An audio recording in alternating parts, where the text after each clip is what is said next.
the Digital and Practice Programme event. Quite a high number.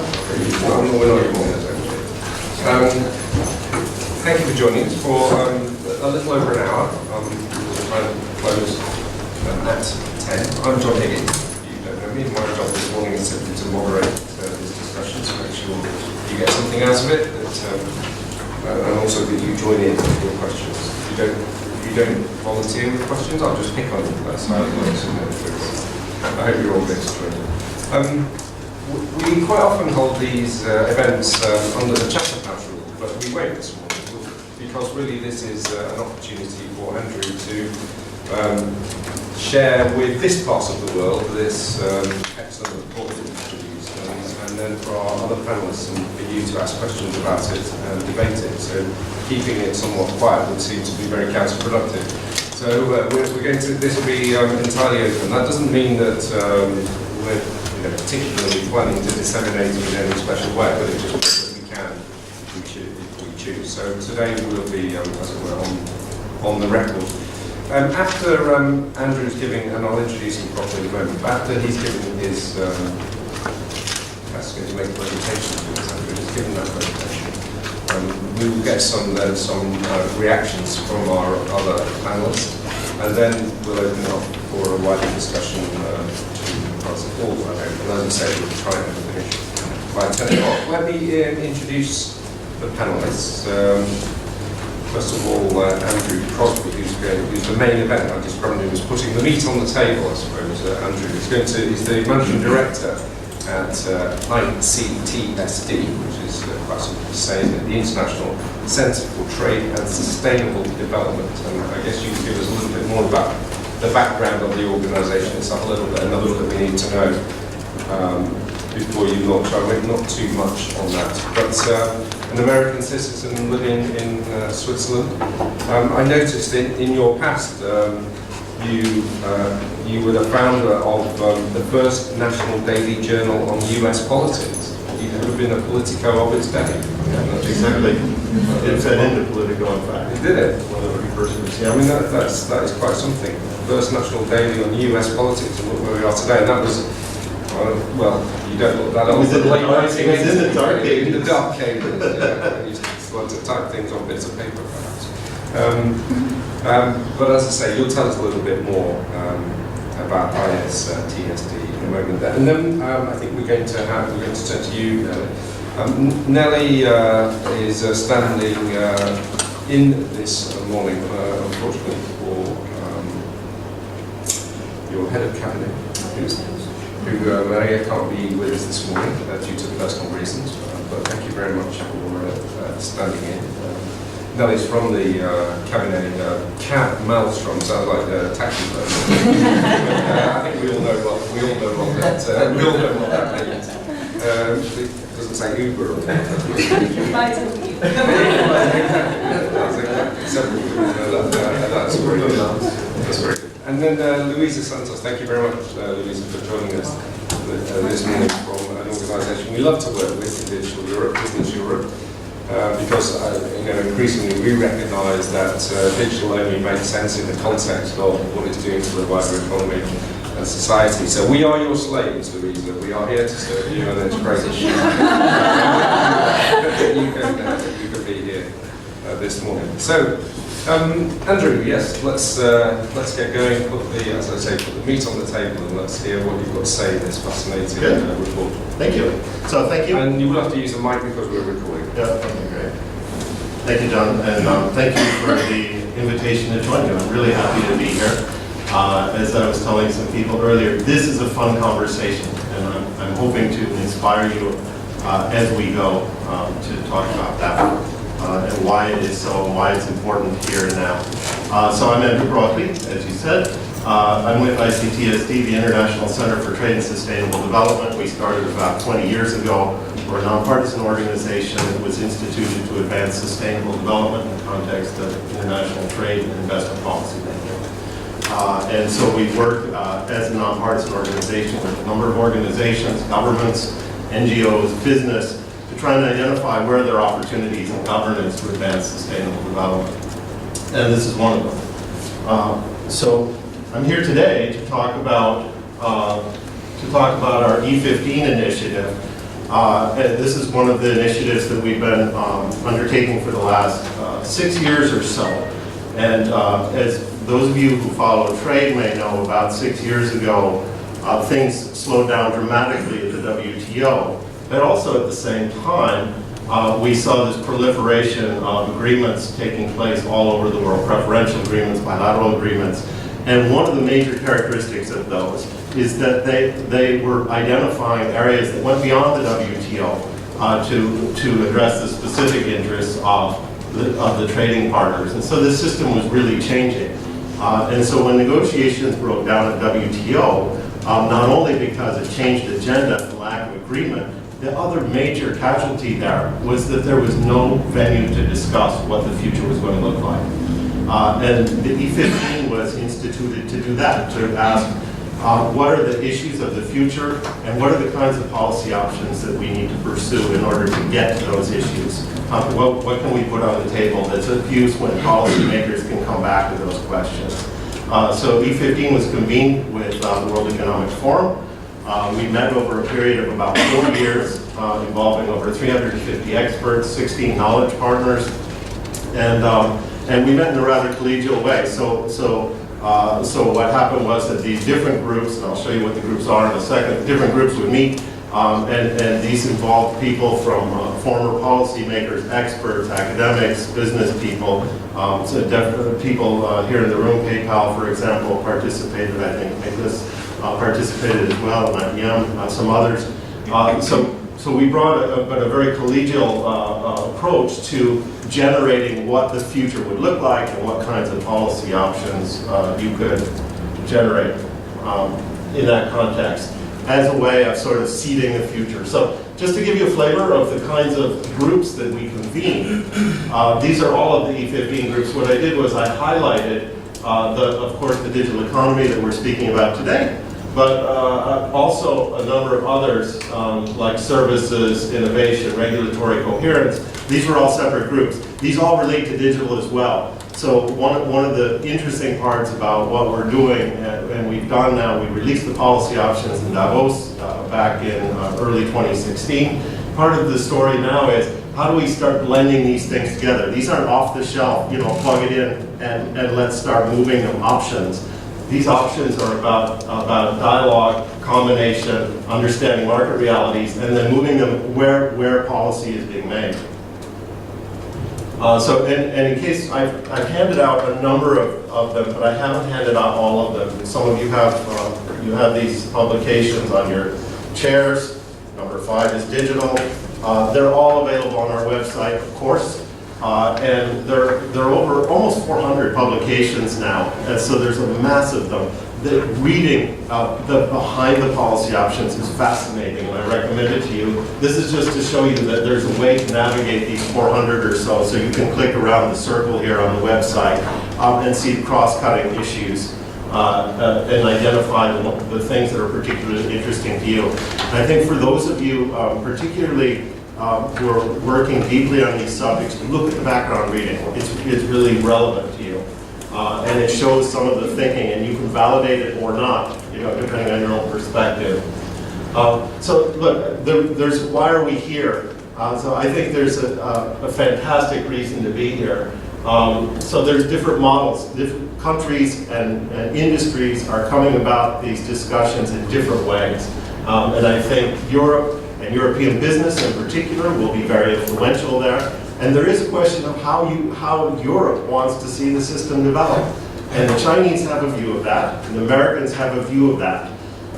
And so I think one of the really interesting questions for you is, what is the European view of that? How does it differ? How can that be expressed? And then just another little note, competitiveness matters, but this whole mass of things around data flows, regulation, social objectives, all these things are really contested. And so just to say that regulation may not be, sometimes it's expressed as a bad thing, but it could be a good thing. I have a server in Germany, actually I have a server in the US, and I keep some things on my server in Germany. Guess why? There's some other things going on too. I just put the Project Brandeis. You know, you have a really visible data discussion here. US has some other interesting things going on. Brandeis is one of them. I don't know that much about it, but I can tell you a little bit more about it. So main messages: policy frameworks matter, and we need to look at trade competitiveness and governance in new ways. This is a beautiful piece of art. It's 1514, Albrecht Dürer. And I put it here because it is particularly European. It's really European. He did this after 2 visits to Italy. And this piece, along with 2 others in the series, illustrates a time of major ideas coming into proximity with each other, and this struggle for understanding what is the right way forward. And I thought it really exemplifies the kinds of challenges we're thinking about in digital. We have an incredible trade system that's been developed over the past 20 years from which we benefited immensely, but that system may not be fit to purpose for the new challenges that we have. So you see this, our angel here is struggling with concepts around time, around sound, around shapes, around numbers. And those were really new concepts. Those were revolutionary concepts at the time. Digital is our revolutionary concept now. So we're in a big time. This is not about little adjustments. This is about a big time about how we think about trade and investment. Just some illustrations. These are things you all know. You're in the industry. You all know this. The huge growth. This is B2C. B2B is roughly 10 times that size. And the point is that it's growing. These are charts from McKinsey on the left from recent data study. And the one on the right is from Economist. That's a projection to 2017 on investment, and you see that internet, software, tech hardware, the net growth in investment is huge. There's some drops in more traditional sectors. Point is that trade and investment are going together. There's a lot of growth here. Some of the things you already know. You know, what we identified in the group, but you already know this too. The digital is core to value chains, to SMEs, Internet of Things. It's core to the whole economy. This is not just ICT. And it affects a broad range of stakeholders. And we mean not only the businesses that are currently in trade, but potentially huge range of businesses and individuals who are on the edge. So eBay has done some very interesting work, which you know about, and its work I commend, and I'll come back to that because I think that not eBay specifically, but business has a big role to play here in shaping the future. Part of that shaping is about understanding who's affected and who can participate. So the status quo of the WTO was remarkably prescient, and I won't go into that too much. But there are parts of the WTO agreements, the GATS agreements, that talk about being able to the assurance of data flows in relation to business. So there's something there, but it's not enough to ensure the kinds of development that needs to happen in the future. That is, it acts as a floor, not necessarily as an architecture to extend. And there's things happening. So I'm just citing this Risk Nexus study, which is estimating by Zurich and Pardee Center, that's saying that the frictions are also increasing. So the inefficiencies in regulation, the risks from cybersecurity risks, all these things are actually dragging down the gains that we're expecting to come from the digital economy. And they estimate that 2030 might be a break-even point. Imagine that. That's hard to believe, but it's there in their study. And there, of course, blunt instruments are being used by governments right now because they don't have any other instruments. This is a result of not having frameworks developed and not having global frameworks developed. The absence of having those global frameworks is that governments are taking measures that may not be optimal. This is a view from one group in the U.S. On data. This is Albright Stonebridge Group. You know Madeleine Albright, former U.S. Secretary of State. So this is, don't take this as necessarily authoritative, but this is one view from an American perspective of what the impacts of data localization are. I know you can't read this, so that basically the darker colors are more restrictive. And I think the point I would make here is not necessarily whether it's good or bad, but that there are costs involved and benefits potentially which we don't really have a clue about what they are, as we were discussing. We don't really know what the trade-offs are. And that's a dangerous proposition because the digital economy particularly depends on connections, it depends on the network effect, it depends on extensibility and easy interaction. So to the extent that we disrupt that, it becomes a problem. And it just, business is also moving, you're moving. Businesses are responding, so we don't have a static environment. Just a couple of illustrations here. So when we think about making negotiations and rules that could make the world work better, it can't be 15 years that we wait. Business is moving, and they're doing all sorts of things. So value chains are changing.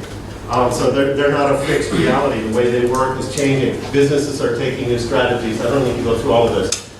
You have the idea. Businesses are moving. They're adapting. So what are the options? Let me get into the options, and then I move through these and give you a little sense of what's happening in the WTO. So data flows are the core, of course. So this is a little bit inside WTO, some of this, so if you want to come back and ask, but there's something called an e-commerce moratorium, in which governments at WTO have agreed to not put tariffs on electronic transmissions. This is a thing that's been kicked down the road for about 10 years. It continues. Nobody doubts the value of it, but it's been stuck in negotiations. But as long as it's contested, as long as it might not be agreed for another 2 years, it means there's uncertainty in the environment. Data localization is another huge one. This is it.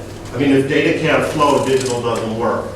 But it's not exactly a binary question. Part of this is about piecing, taking apart, dissecting what is in data flows and what parts are commercial, what parts are personal, and how do we regulate the parts, and how do governments have the confidence that they're regulating the parts that they must regulate and letting the parts that they don't need to regulate in the same way to flow easily, because the Internet of Things and these mobile operations require fast, efficient connections. Not the kinds of things that is, that's not the way our regulation is thought of these days, to put it that way. And in the same sense, there are exceptions in the international rules too, but these are exceptions that you can drive a truck through, as we would say in the US. The exceptions are huge. In the same way, we discussed in the E15 whether we could actually narrow the kinds of exceptions that governments might use, because right now, the blunt instruments of data localization and so on mean that with a wide exceptions, and there are exceptions around national security but other national interest issues, that leave a lot of space for commercial interests to impede in what would be considered, what would impede through these windows that are basically made for legitimate government objectives, essentially. So this is a big area. I'm clicking, it's not going. There we go. Okay. So inclusion, participation is another huge thing. You see developing countries, SMEs, women, but the truth is that the digital economy has a huge promise for inclusion of just about everyone who's been disconnected. And this is important politically too, especially now when trade and international agreements are being viewed in a very negative way by and large as the interests of a few. It's very important that we ensure that the broad interests, and those can be very beneficial to our economies, are advanced. So this is all about simplicity, low barriers, low transaction costs. So just think, the more complicated we get in solving things, and we talk about the privacy shield, for example, the more complicated we get in solving things, the more kinds of compensatory efforts we're going to need to undertake in order to ensure that some of this extensibility, some of this inclusion just doesn't get wiped out. So there are things like increasing internet access. It's basic. The ITA2 was one of our recommendations. It's the Information Technology Agreement, the second round. It's already been concluded. It's a big deal. Putting IT and IT infrastructure in the hands of people who need it is the first step to getting online and engaging in the digital realm. Same thing, international payment systems. There's a lot of difficulty around access to international payment systems, ability to clear payments, and treating banks and payment systems in the same way, but they may be doing different functions. Internet-enabled goods trade is another huge thing. Here I mentioned eBay before. Their data around how small goods traders use the international realm and platforms like eBay is just astounding. So you see the persistence of these traders. They're trading internationally. They're staying in the market longer. But there are a lot of things that need to happen there, including things like what's called the de minimis, raising de minimis tariffs. That's not as simple as it sounds because you run into issues around VAT, right? So there's some things that sound like they make a lot of sense, but they require discussion. They require working out. They're not easy. But Europe has actually worked on some of this. Okay, so Europe's got a lead in some of this thinking. I think it's very important. So build understanding and narrow ambiguity. So there are things that we could do also around measurement and understanding what's happening in trade. So here we're suggesting, the group suggested building a digital component into what's called the Trade Policy Review Mechanism at the WTO. So it's simply part of the normal reporting. But the truth is that we really don't know the impacts and all the connections around digital right now. And this is an area that I think is ripe for business intervention and business participation. Governments are not going to be able to do it all. Businesses are maybe not individually but collectively very well placed to do this kind of work and to express the kinds of benefits. So again, if you go back to the kinds of information that eBay managed to share, they shared some of the things that were incredibly important around this without, I think, in their view, divulging the secrets of their business, which is pretty interesting.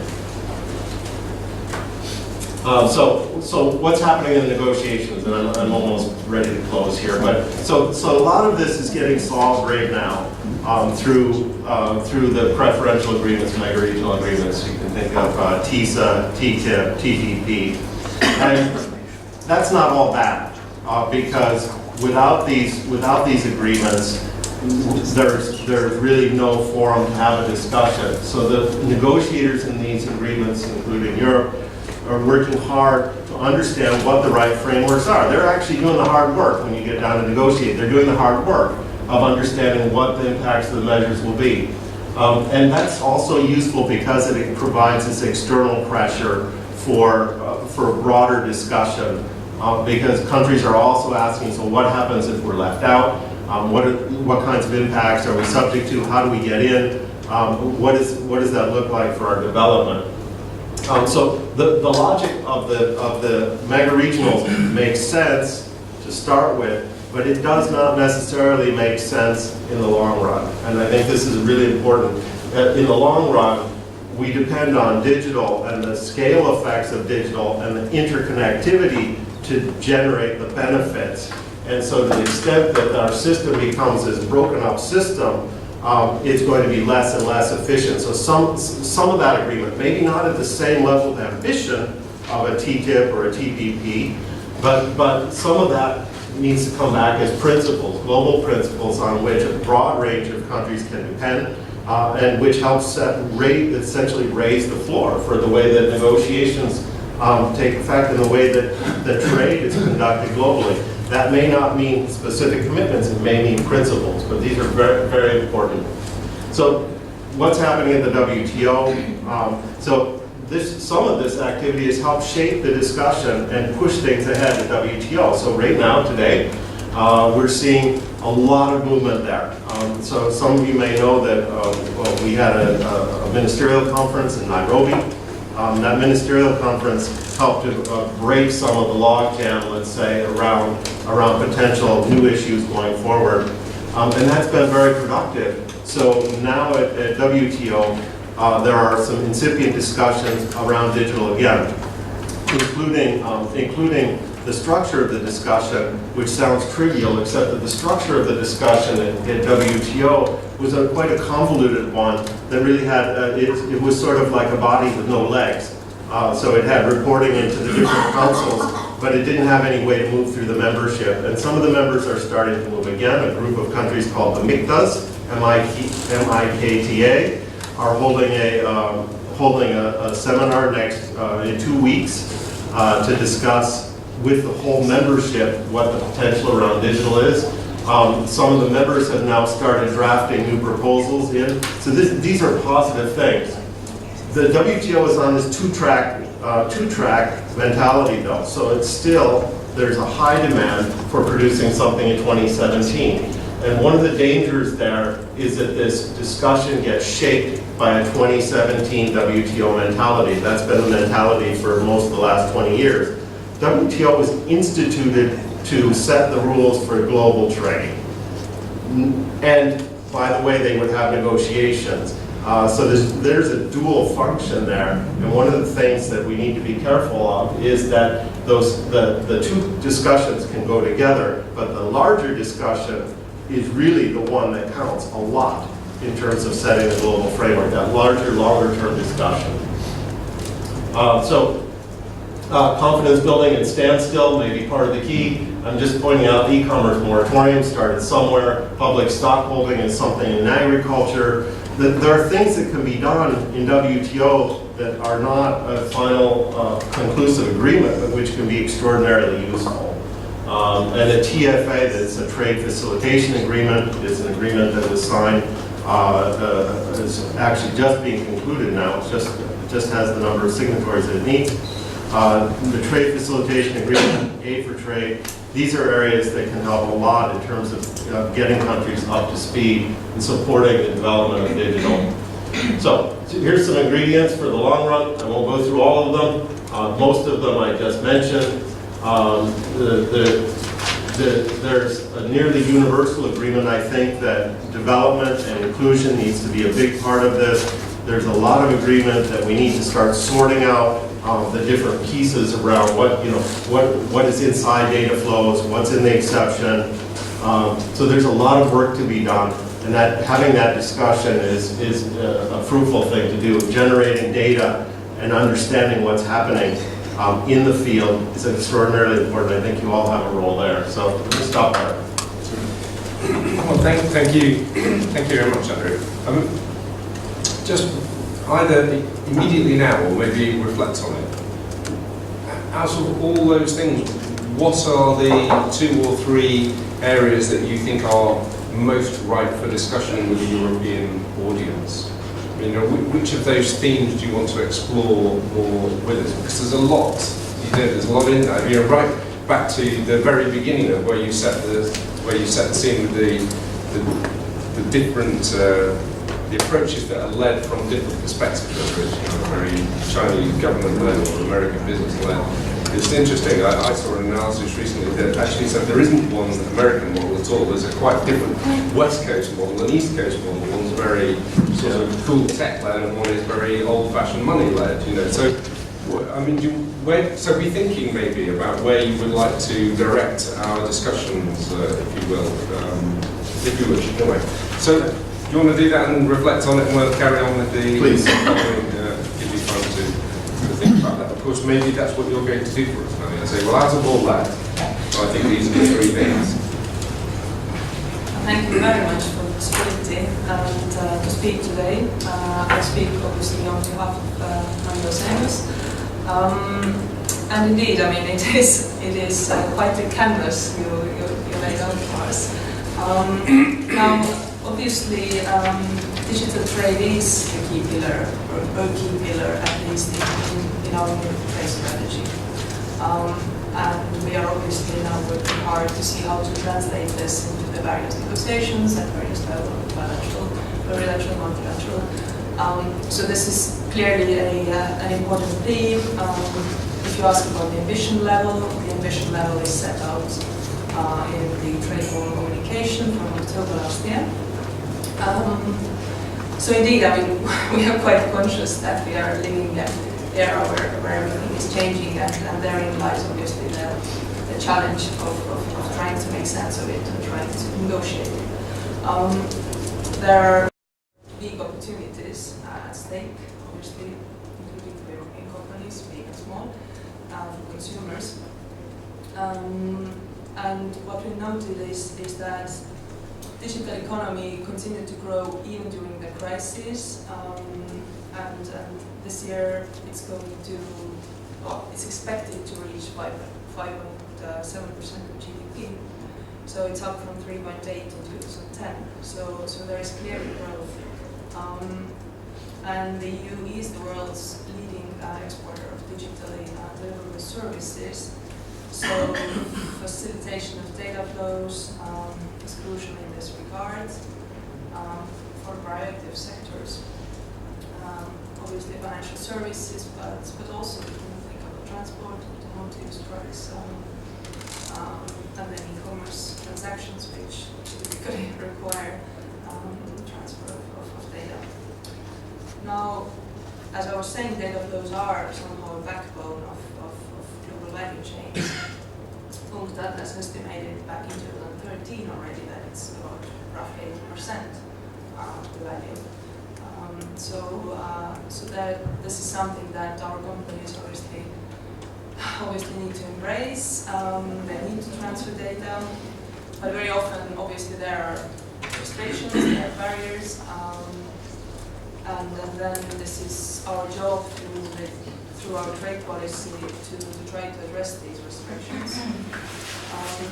In doing this, obviously, our red lines are very clear. It has been repeated all over, and also proven that what we do not do in trade negotiations, obviously, is touch in any way upon data protection rules, neither do we touch upon privacy provisions. I mean, this is a fundamental right.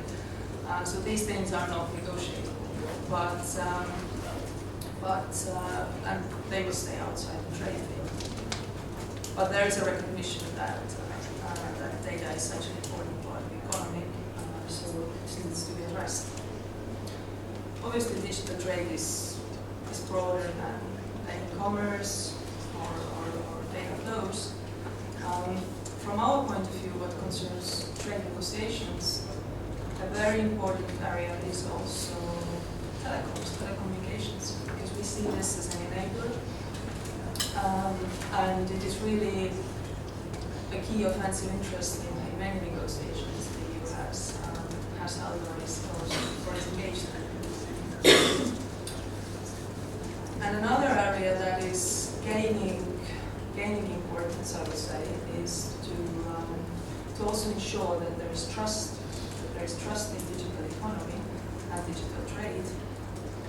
So there are areas that are now coming in, which is, rules to combat consumer protection, rules to combat spam, also to facilitate the use of e-trust services or application services. So these are all important supportive areas if we talk about digital trade and digital trade negotiations. Now, maybe just to wrap on the picture, coming then to WTO. Obviously, this report we've read many times, so it is quite an impressive overview of the challenge, so to say. And it's also true, as you were saying, that now, especially in post-Nairobi, there is a lot of discussion on what are the new priorities, what should the membership work on. As I was saying from the outset, from the EU perspective, obviously facilitation of digital trade is clearly one of them. But this is obviously a question of deliberation in WTO. What adds value, what is doable, and what engages membership. So I think these are the parameters which will keep us very, very busy in the work we were engaged in this year.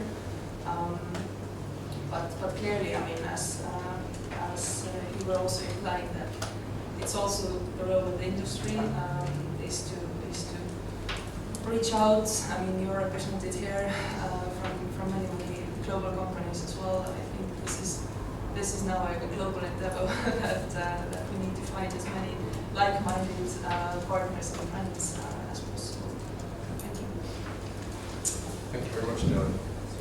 Louisa, when I was at the Hanover Messe recently, one little data point that really smacked me in the face was when I was talking to a guy I've known for a number of years. I've been in touch with him recently. He runs the Industrial Internet Consortium. And a year ago, there were 100 members of this consortium, companies who were working together on industrial internet, the factory of the future and supply chains and so on. A year later, there were 255 companies engaged from all around the world. And they're already working on more than a dozen, I think 16 different what they call use cases, different scenarios where they're putting real effort into looking at how factories and supply chains are going to work together more in this sort of automated future. And of course, one of the issues that they're looking at is I suppose, data-enabled trade, if you can put it that way, or data-enabled movement within the supply chain, describe it how you will. Or then supply chain is also probably even simplifying it within the supply ecosystem.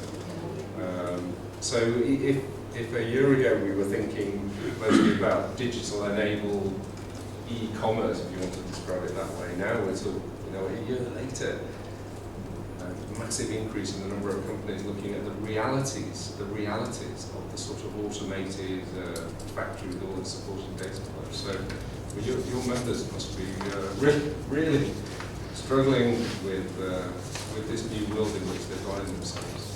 Very interested to hear your take on this. Thanks, John.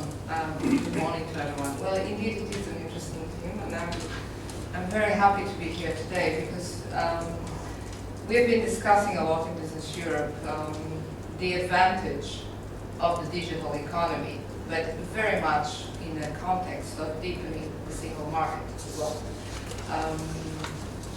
And this is important, of course, because we still have a lot to do in terms of the European Union market to improve also a lot of these barriers and a lot of these costs. We still have shortcomings at EU level, so it is an important debate to ensure that we have a more integrated market. But of course, Europe is an open market. We all know that. And our companies depend a lot on global value chains. So it's clear that we cannot dissociate the two. So deepening the single market should go together with ensuring that we have also more exchanges on digital trade internationally. So that's why it is very important that we have this debate now. Also, and this was already mentioned by the two previous speakers, by Andrew and Ellie, we are discussing now WTO, the post-Nairobi agenda, and what areas should be deepened within the DDA, but also what other areas that are not included in the DDA, where we have an interest to go forward. And this means, of course, ideally, we should all go together and maintain a multilateral system. We have an advantage of doing so, but this might not be possible in an initial stage. So we should try to find, and I think that's what we are looking now, we should try to find common partners, common interests with other countries, and try to move forward. This has proven to be good in the case of ITA. It's also what is a bit happening in TISA, and I think we should also try to do this when it comes to digital trade. It's definitely one of the proposals that Business Europe has made in the context of the post-Nairobi agenda to digitrade, because we believe there is potential to do something on digital trade. And we also believe it's an area where we might get more consensus among WTO members. Now, I have to be very honest, we don't have, as Business Europe, a position on digital trade. But we are starting to work on it. So our objective is indeed to have a specific position on digital trade that we can fit both in the context of the WTO as well as in the context of our bilateral trade negotiations. We already mentioned TPP. There is an e-commerce chapter. We are now discussing on TTIP, where we have already an e-commerce, but we are now thinking also about the digital trade chapter. So, and some of the elements that were discussed already today are definitely key and will be part also of what we'll be discussing in Business Europe.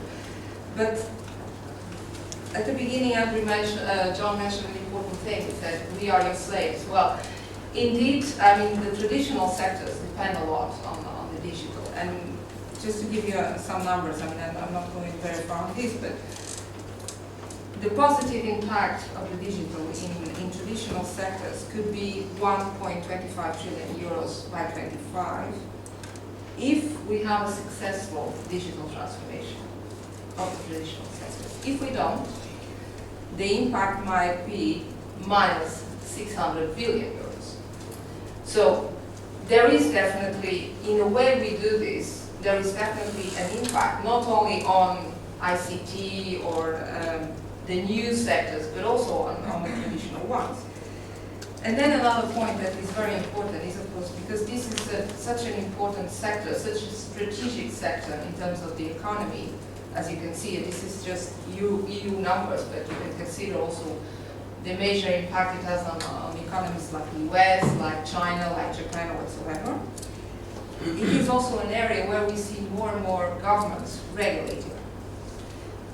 And, of course, not always regulating on the public interest, or the public interest might be a protectionist one. And, well, Digitrade just released its report on trade restrictive measures around the world. The same, there was a report from WTO on G20 countries, and we clearly see that the digital sector is one, and the ICT sector is one of the sectors where we see a higher increase of the barriers, with China being the number one, of course. It's not only one, but we all know the problems we have right now in China. And now these problems are also impacting the confidence of the investors in China. Because we also see that the European Chamber of Commerce in China just released very recently the business confidence report. We're also going to release it today, present it today in Business Europe.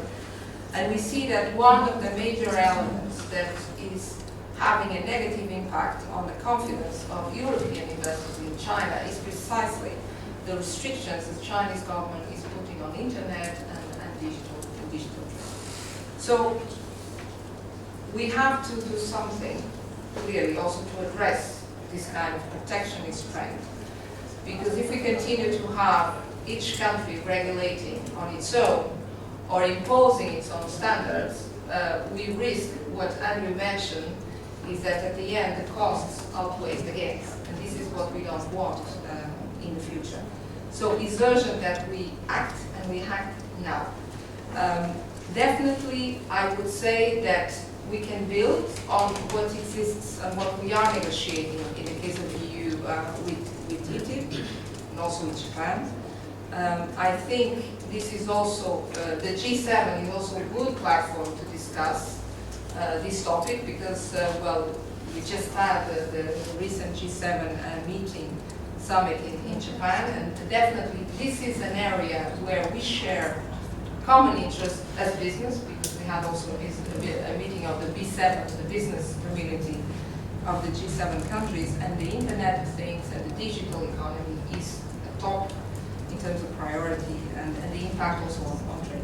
Now, on what's possible, and I don't want to go too far, but what topics we need to address, and we also will try to address in our position.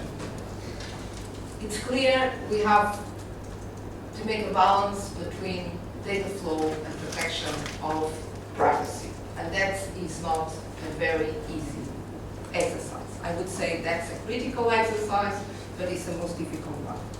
Of course, we need to oppose forced localization, and this is a big issue, is increasing also in terms of measures and areas that are being impacted. We need to tackle also limitations on investments that have to do with ICT, being in infrastructure, being in equity caps still. We still see a lot. Regulatory cooperation is definitely one of the areas that we need to address. And of course, all the measures that are related to the trust, the consumer trust, but also the industrial users trust. I think you mentioned already cybersecurity as well, the spam, all these things. To finalize, I just mentioned here that Jack Ma recently said, a good copy sometimes is better than the original one. So counterfeiting is also definitely a big issue, and because we are seeing more and more of these big platforms of e-commerce, and sometimes in countries that are, I would say, not so compliant in terms of IPR, this is definitely an area where we need to address. And finally, I would say one of the trade facilitation for sure. The other point is the protection of source code, because we also know that this is becoming, for national security issues, now it's also becoming a major issue. So I will leave it here. Thank you. Thank you very much, Louisa. So, Andrew, you have the opportunity to, as it were, direct our conversations here around the areas that you would most like feedback on if you wish. If not, then you just get it from wherever it comes. But, I mean, are there some areas that you would particularly like to explore? And I know I'd be particularly interested in areas around, so which topics should we focus on to find solutions first? Because, you know, I can't cope with that sort of canvas in terms of, right, so what should we do then? You know, so what are the areas we should focus in first? But if there are areas you'd like to explore, please go with that. Just two things, I think. First, so if you map the digital single market objectives with some of the E15 objectives, there's really a pretty high level of concurrence. It's quite interesting. So I think one of the productive lines of inquiry you have is exploring and transferring the domestic discussion you're having into the broader framework to guide international discussions. Europe has more experience with that than anyone else, honestly, and you're actually more advanced. So I think that parsing of these things, like, you know, how do you separate data flows? You've had very deep discussions on this already.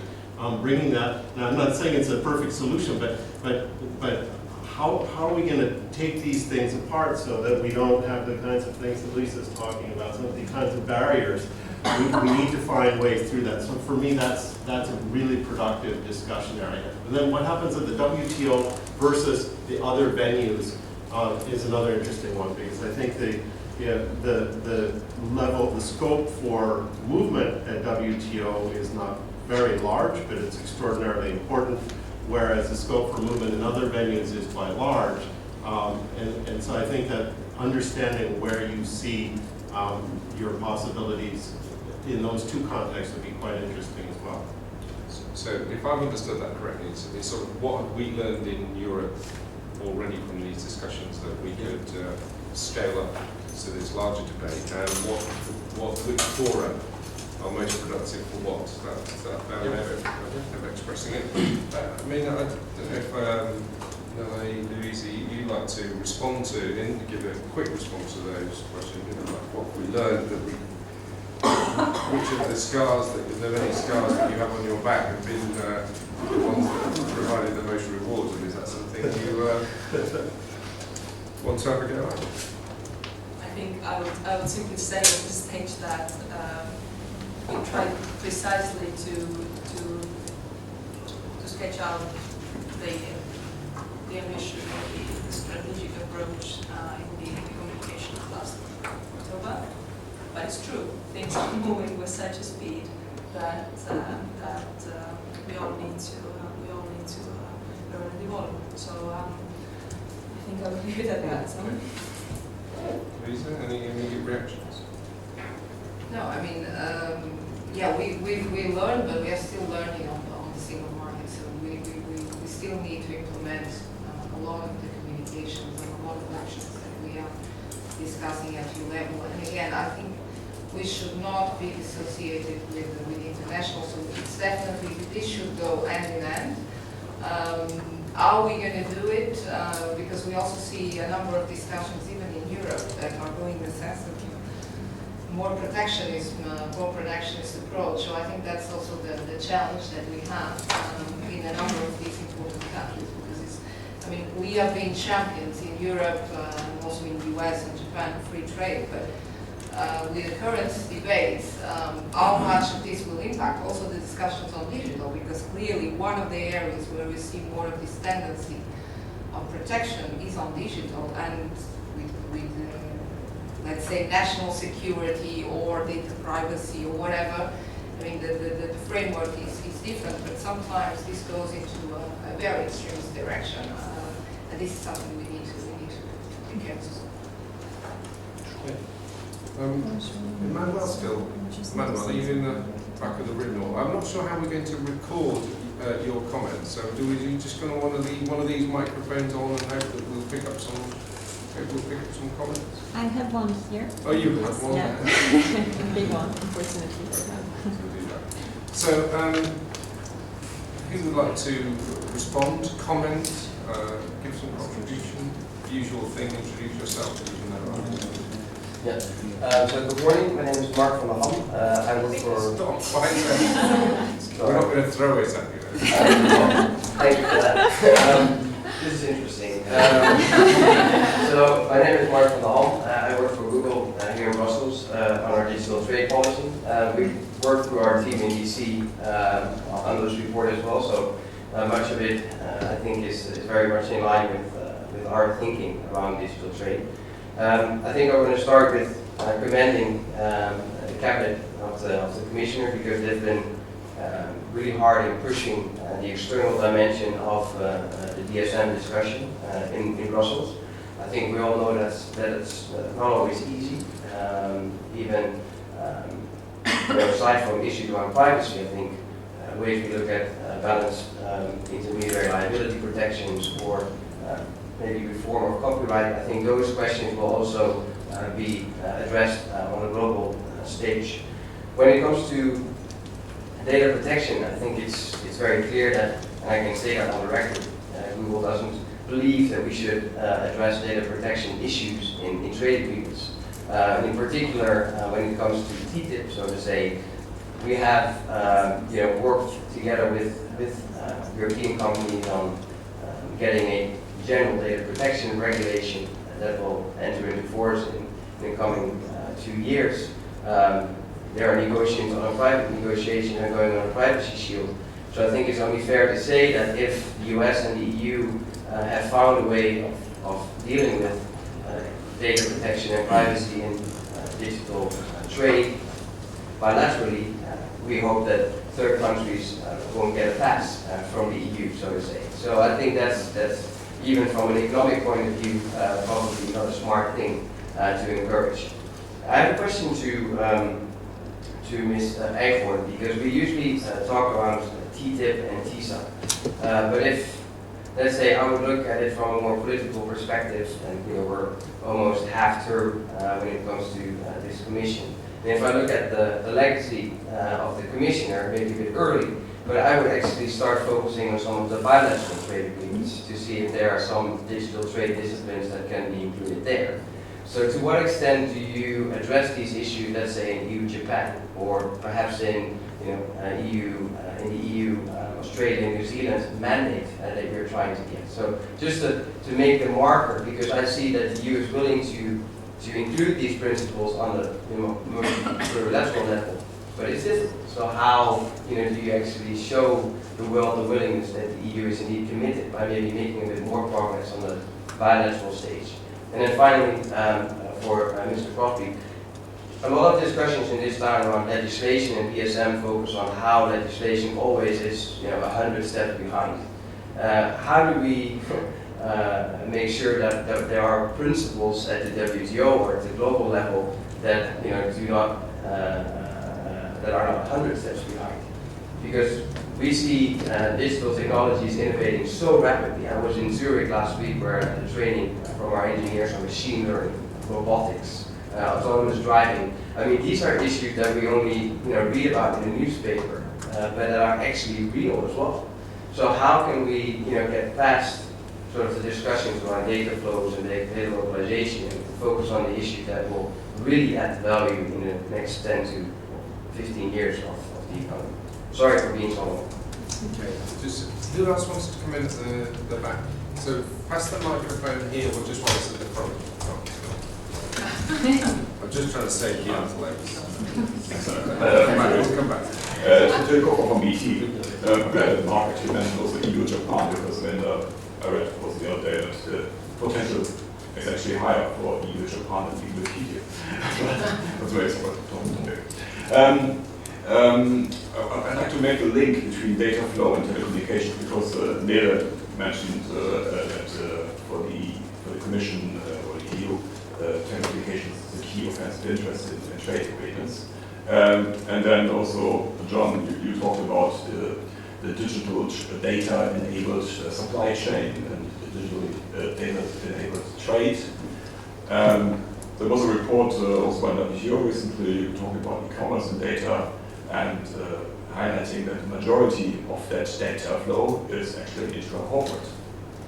So the point I would like to make is that this kind of data, which is intra-corporate, does not use the public internet, but it's managed by global telecommunications service providers. And they do not only do telecommunications, but they also build a lot of applications together with lots of other suppliers and companies in that arena.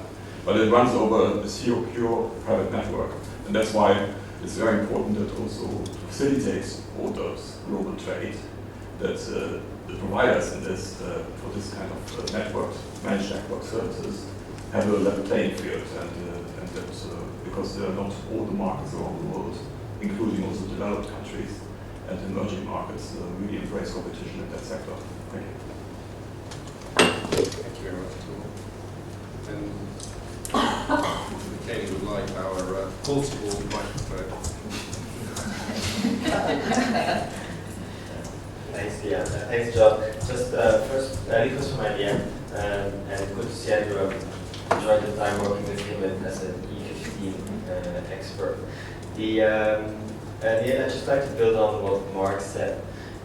Will you reach a point where you will have a digital trade template chapter, as you have for other sectors?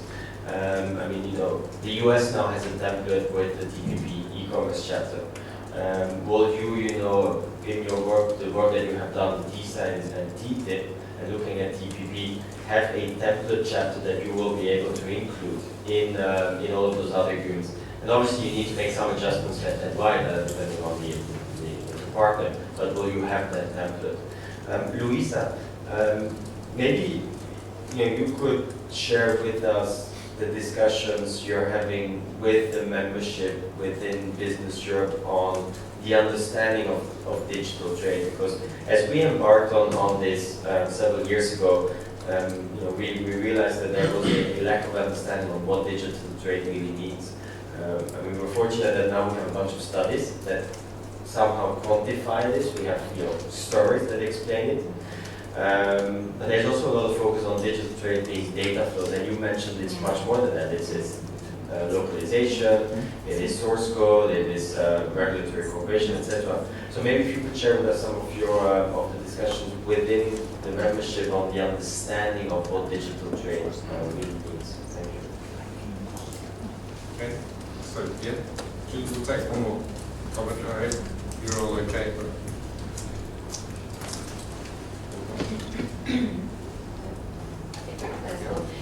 So Yulia was not here. Actually, I wanted to ask Andrew, taking benefit that you're here and you have a global perspective to get a bit beyond our European discourse here.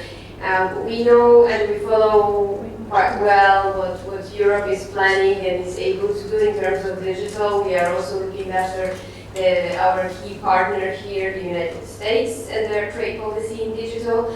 But you that have a global perspective, do you see any other partner who does it right, who gets this digital trade policy right, that we may be overlooking?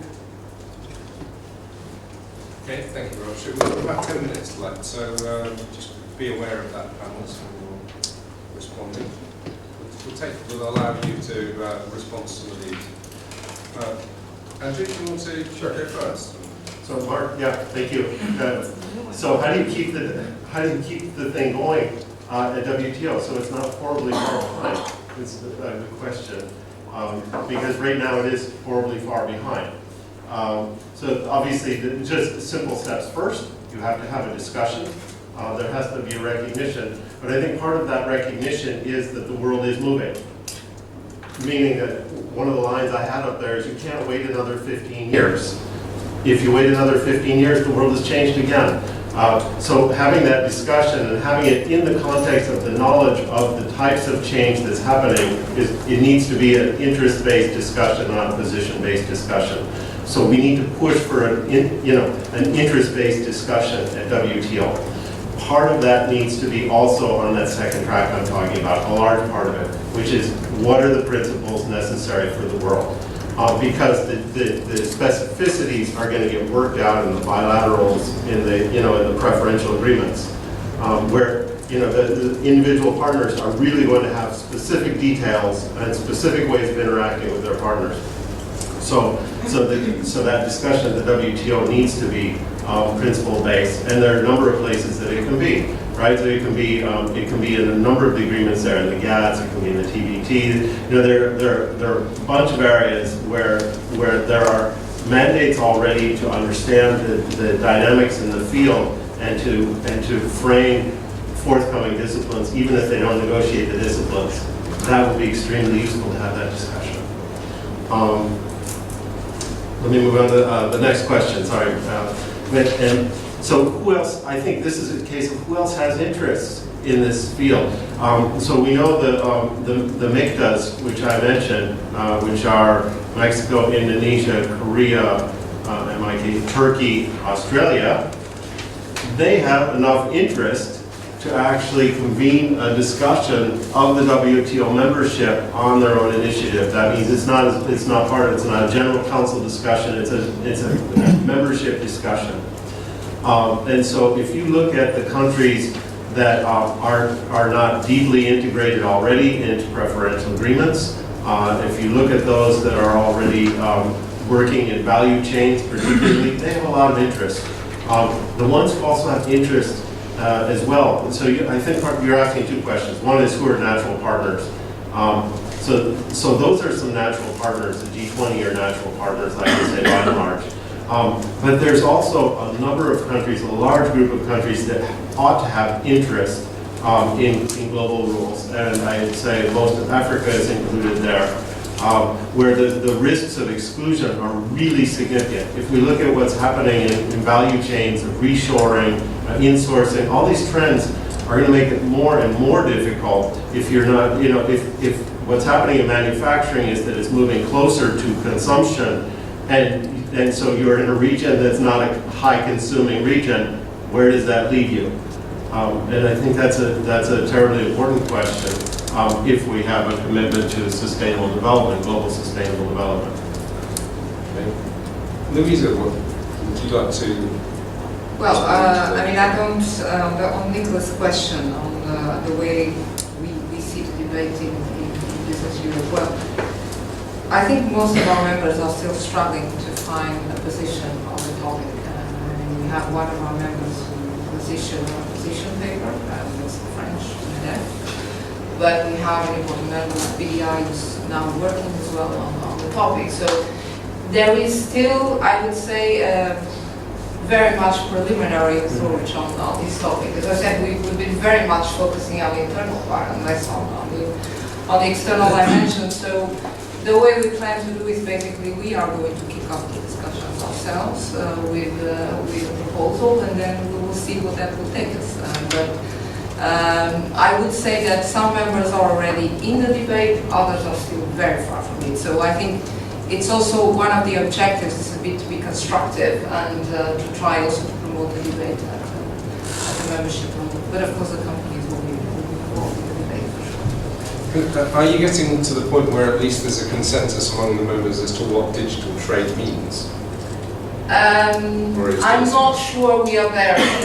I'm not sure we are there yet because, as I said, we have very different working structures in the members and very different priorities. The most important members, yes, they are now debating the issue, and these are some of the questions that come into mind. But of course, most of them are not. And this means we will have to provoke the debate as well. And we will have to be to help them to frame the discussions and understand better the impact of this. Perhaps to you, for some All right. answers. Indeed. So on the question of what is in the current and what is in the future mandates, obviously the mandates are there for the ongoing negotiations, and these negotiations do encompass areas such as e-commerce, such as telecoms, and these are traditional areas that the EU has been engaging on. Now for the future ones, I asked about Australia and New Zealand. As said, I mean, our approach is out there public, but any mandate obviously presumes that there is an impact assessment, so one needs to look into the economics of it, and then obviously it is for the states to grant us any mandate to negotiate. But as said, I mean, there are many developments, so one day we'll get there, and then we'll see what is exactly at the scope of negotiations. On the IBM question, yes, it is obviously a good idea to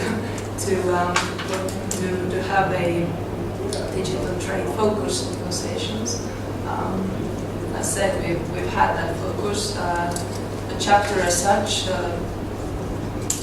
think we're working on this. So. But even a template, that said, okay, well, every chapter will have these 6 subheadings, or it will have, this will be our 10 possible subheadings. I mean, a template, I guess that's what you mean by a template. So, maybe we should discuss what you exactly mean. Thank you.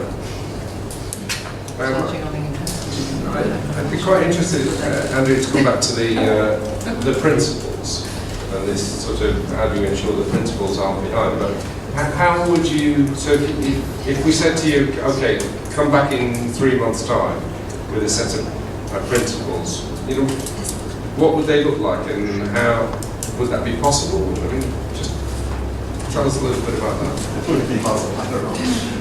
So look, we have some. I'm departing from where we are at WTO. We have beautiful principles there. We have MFN. We have national treatment. We have transparency. And those are, I think those are good principles. They're the kinds of principles that can be used and extended. If you try to think about, so in the digital realm, we have already a number of provisions in the GATS that assure that data can be transferred. But it's in the course of business, right? So it's a part of the provision. So some of that could, you can imagine that might be extracted up into a larger principle, particularly if you were able to start to sort out what exactly you mean. Maybe it's not all data involved in all business. So maybe there's some finer definition there. So I don't know exactly what it means, John. I think that the members have to be able to have the discussion first. The core principles are there, and so I think it's a matter of sorting some of what's already there in the agreements in a way that they can be extracted. So, for example, we have the e-commerce moratorium. Okay, that's no tax on e-commerce transmissions. Okay, that's a principle. That could be made permanent. You could also have something similar on data. But maybe that is subject to, national, there are already exceptions that exist in the agreements. So I don't know what the form of those will be, what they could be, but one of the things that we know is that when you start getting into the details, it's very possible to go down into the minutiae. And that won't be productive for an institution that's needing to set sort of try to set the framework for how trade in this digital economy works.